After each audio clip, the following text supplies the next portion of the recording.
ওং নমঃ ভগবতে বাসুদেবায়। শ্রীমদ্ ভগবদ গীতা একাদশ অধ্যায় বিশ্বরূপ দর্শন যোগ। হরে কৃষ্ণ। আজ আমরা বিশ্বরূপ দর্শন যোগের 28 এবং 29 নম্বর শ্লোক দুটি শুনব। यथा नदीनां बहवम्बुवेगाः समुद्रमेवा विमुखा द्रवन्ति तथा तवामि नरलोकवीरा विशन्ति भक्तानि अभिविज्वलन्ति।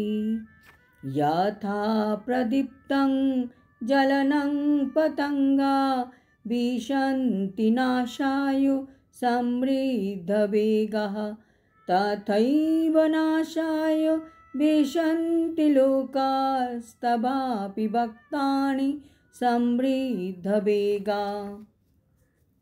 অনুবাদ।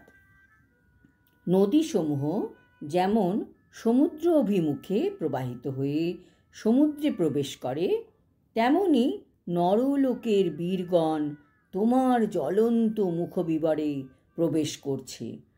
পতঙ্গগণ যেমন প্রবল বেগে ধাবিত হয়ে মরণের জন্য জ্বলন্ত অগ্নিতে প্রবেশ করে, তেমনি এই মানুষেরাও মৃত্যুর জন্য প্রবল বেগে তোমার মুখবিবরে প্রবেশ করছে।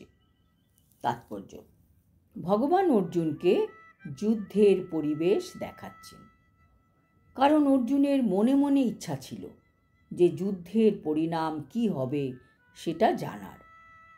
কারা জিতবে, কারা হারবে, কারা মারা যাবে, কারা থাকবে, তাই তো ভগবান তার বিশ্বরূপ দেখাচ্ছেন অর্জুনকে। যদিও অর্জুন এত ভয় পেয়ে গেছেন যে তার আর দেখার ইচ্ছা নেই ভগবানের এই বিশ্বরূপের চেহারা।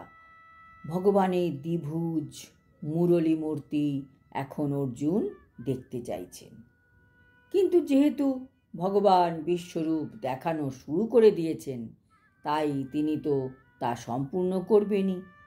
অর্জুনকে তা দেখতে হবেই, এবং আমরাও তা শ্রবণের মাধ্যমে জানতে পারব।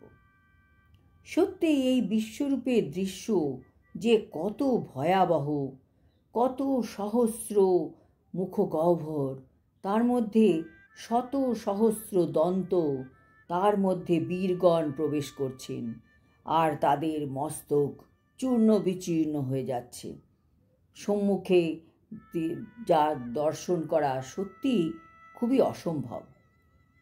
শ্লোক নাম্বার 28-এ অর্জুন বলছেন, যেরকম আমরা দেখতে পাই সকল নদী সমুদ্রের দিকে প্রবাহিত হয় এবং সর্বশেষে তারা সমুদ্রের জলে মিশে যায়, ঠিক সেই রকম এই নরলোকের বীরগণ ভগবানের জ্বলন্ত মুখগহ্বরে প্রবেশ করছে। ঠিক যেমন পতঙ্গরা প্রবল বেগে ধাবিত হয় আগুনের দিকে, ঠিক সেইভাবে যেন মানুষও ভগবানের মুখের মধ্যে প্রবেশ করছে। কিন্তু সেই অগ্নির মধ্যে প্রবেশ করার সাথে সাথে সেই পতঙ্গরা মৃত্যুবরণ করে। ঠিক এই পতঙ্গদের মতোই মানুষেরাও মৃত্যুর জন্য প্রবল বেগে ভগবানের মুখবিবরে প্রবেশ করছে। প্রথম উদাহরণে অর্জুন বলছেন যে কিছু কিছু বীরগণ পাণ্ডবদের সঙ্গে শত্রুতা ছাড়াও কৌরবদের পক্ষে যোগদান করেছে। তাদের পাণ্ডবদের মারার কোনো ইচ্ছা ছিল না, তবু তারা যুদ্ধে এক পক্ষকে তো সমর্থন করতে হবে, তাই তারা কৌরবদের পক্ষ নিয়েছে। ভগবানের বিশ্বরূপে দেখা যাচ্ছে তারাও নদীর মতন ভগবানের জ্বলন্ত মুখবিবরে প্রবেশ করছে। আর দ্বিতীয় উদাহরণে অর্জুন বলছেন কিছু কিছু বীরগণ রয়েছেন যারা আসরিক মনোভাবাপন্ন। তারা পাণ্ডবদের প্রতি শত্রুভাবাপন্ন এবং তাই তারা কৌরবদের পক্ষ সমর্থন করেছে। তারাও এই পতঙ্গদের মতোই অগ্নিতে, পতঙ্গরা যেরকম অগ্নিতে প্রবেশ করে ঠিক সেই রকম প্রবল বেগে ধাবিত হচ্ছে ভগবানের মুখবিবরে মৃত্যুর জন্য, এবং তারা সঙ্গে সঙ্গে ধ্বংস হয়ে যাচ্ছে। আমাদেরও এই দৈনন্দিন জীবনে কিছু কিছু কাজ আমরা জেনে বুঝে করি, আবার কিছু কিছু কাজ না বুঝে করে ফেলি। কিন্তু যখন আমরা আধ্যাত্মিক জীবনের পথে প্রবেশ করেছি এবং আমরা এগোনোর চেষ্টা করছি, তখন আমাদের প্রচেষ্টা হচ্ছে ভক্ত হওয়ার। কাজেই আমাদের সব সময় সতর্ক থাকতে হবে, যাতে আমরা আমাদের এই ইন্দ্রিয় তৃপ্তির জন্য কোনো ভুল কাজ না করে ফেলি। ইন্দ্রিয় তৃপ্তির দিকে যদি আমাদের মন যায়, তবে আমরা কৃষ্ণের থেকে দূরে সরে যাব। আমরা রোজ হরে কৃষ্ণ মহামন্ত্র জপ করছি, যাতে আমাদের মন পবিত্র হয়। কাজেই আমাদের সব সময় নিজেদের কৃত কাজকর্মকে ইভালুয়েট করতে হবে, যে আমরা কি ভগবানের কাছে পৌঁছতে পারছি, ভক্তিপথে অগ্রসর হতে পারছি, এটা আমাদের ভাবা উচিত।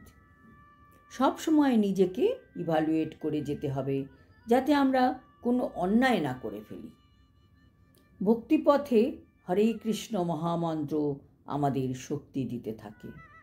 কাজেই আমাদের পতঙ্গ না হয়ে ভক্তিপথে স্থির থাকতে হবে। মানুষের অন্যায় করার একটা টেন্ডেন্সি থাকে, যেমন পতঙ্গের আগুনের দিকে ধাবিত হওয়ার থাকে, সেই রকম আমাদের সব সময় সতর্ক থেকে কাজ করে যেতে হবে। আজ এই পর্যন্ত। আগামী 30 আর 31 নম্বর শ্লোকে আমরা সমগ্র ব্রহ্মাণ্ড কিভাবে বিশ্বরূপের মধ্যে দর্শিত হলো তার ব্যাপারে জানতে পারব। হরি ওম তৎসৎ। হরে কৃষ্ণ।